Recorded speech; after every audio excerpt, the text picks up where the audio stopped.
Berikut adalah kitab Muamalat yang diambil dari buku Fikih Islam oleh Haji Sulaiman Rashid, cetakan ke-17 tahun 1976.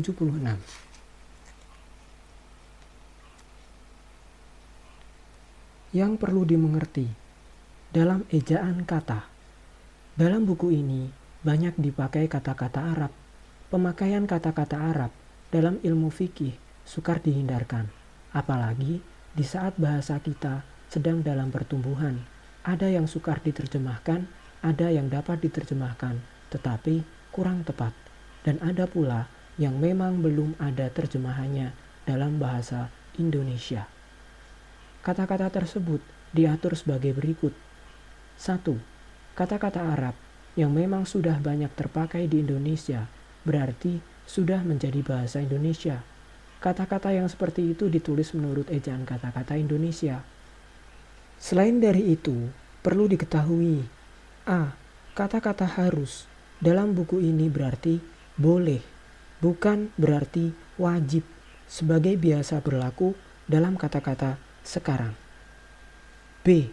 Kata-kata malam dimaksudkan sebelum siang hari, bukan kemudian di hari.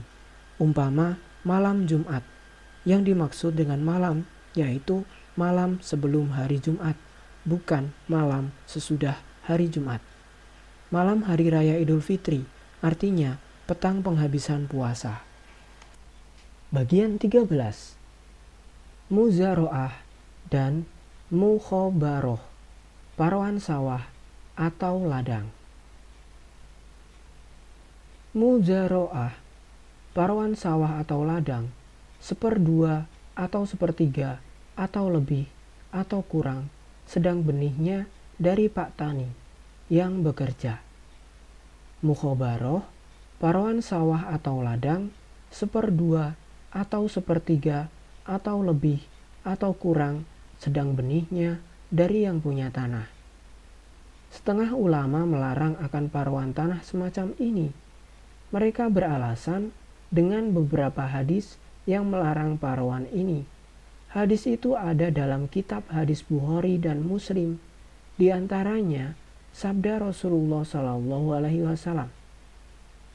Ar-Rafi ibni Khodi jingkola kunna aksarol ansori haqlang fakunna nukril arbo ala anna lana hadihi walahum hadihi farubbama akhrajat hadihi walam tukhrij hadihi fanahana an dzalik. Berkata Rafi bin Hadij, di antara Ansor yang paling banyak mempunyai tanah adalah kami, maka kami bersewakan sebagian tanah untuk kami dan sebagian untuk mereka yang mengerjakannya. Terkadang-kadang sebagian tanah itu berhasil baik dan yang lain tidak berhasil.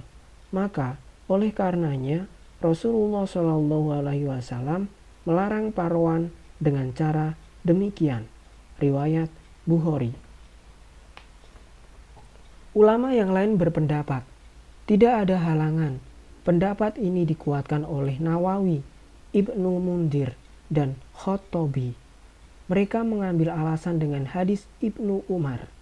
Sabda Rasulullah SAW, Ani bin Umar, annan nabiyya sallallahu alaihi wasallam amala ahla Khaybaro bisyarati ma yakhruju minha min samarin au zar'in.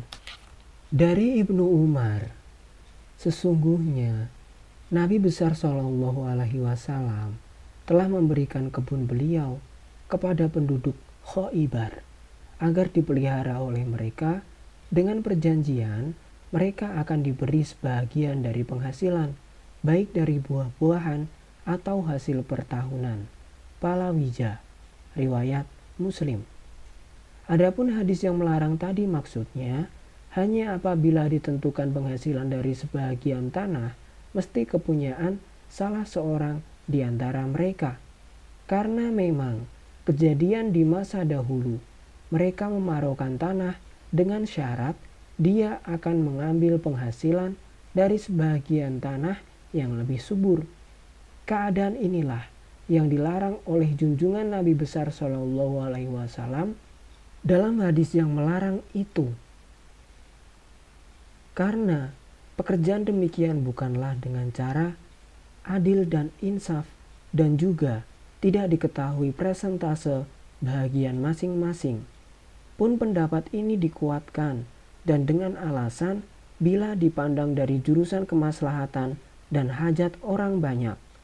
Memang, kalau kita selidiki buah dari adanya paruan ini terhadap umum, sudah tentu kita akan lekas mengambil keputusan yang sesuai dengan pendapat yang kedua ini.